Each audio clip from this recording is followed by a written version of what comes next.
მმართველობა დასრულებულია. გიორგი ჭანტურია ყველა თანამშრომელს მადლობას უხდის და საზოგადოებრივ მაუწყებელს ტოვებს. არხის გენერალური დირექტორის პოსტი ახლა ვაკანტურია და ღია კონკურსით ცხადდება. რატომ დატოვა საზოგადოებრივი მაუწყებლის მმართველმა ადგილი და რა მოვალეობები ვერ შეასრულა, მან იგეგმება თუ არა ქვეყნის პირველ მაუწყებელში რეორგანიზაცია და რას ფიქრობენ სამეურვეო საბჭოს წევრები. ვასილ დავრუნდაშვილი მოგიყვებათ. მინდა ძალიან დიდი მადლობა ვთქვა ყველას, ვინც აქ მუშაობდა, მადლობა გითხრათ თქვენ, იმიტომ თქვენ საათად მუშაობდით ჩვენ. 4 წლიანი მმართველობის შემდეგ საზოგადოებრივი მაუწყებლის გენერალური დირექტორი თანამდებობიდან მიდის. შეცდომები და შეუსრულებელი გეგმები. გია ჭანტურია ამბობს, რომ დაკისრებულ მოვალეობას თავი კარგად ვერ გაართვა. მე ვფიქრობ, რომ როცა ადამიანი საკუთარ გეგმებს, მithumetes ესეთ სააფასურისგებლო ადგილას თუნდაც ნაწილობრივ ვერ ასრულებ, ალბათ სავარაუდოდ სწორი გადაწყვეტილება, როცა მიდიხარ და დაუთმო გზა სხვა მენეჯერს, სხვა ადამიანს, ვინც მე ვფიქრობ, რომ იმ გეგმას, რომელიც მართლა ძალიან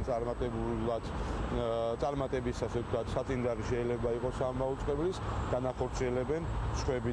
გიორგი ჭანტურია ასპარეზს და მაუწყებლის 8 მილიონიან დავალიანებას ერთი თვით გიორგი ბარათაშვილს გრძელვადიან პერსპექტივაში კი ახალ დირექტორს უთმობს.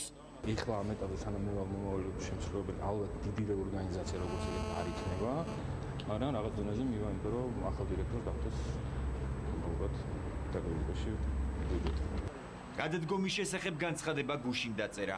რამდენიმე საათიანი მსჯელობის შემდეგ თხოვნა სამეურვეო საბჭომ დღის პირველ ნახევარში დაუკმაყოფილა.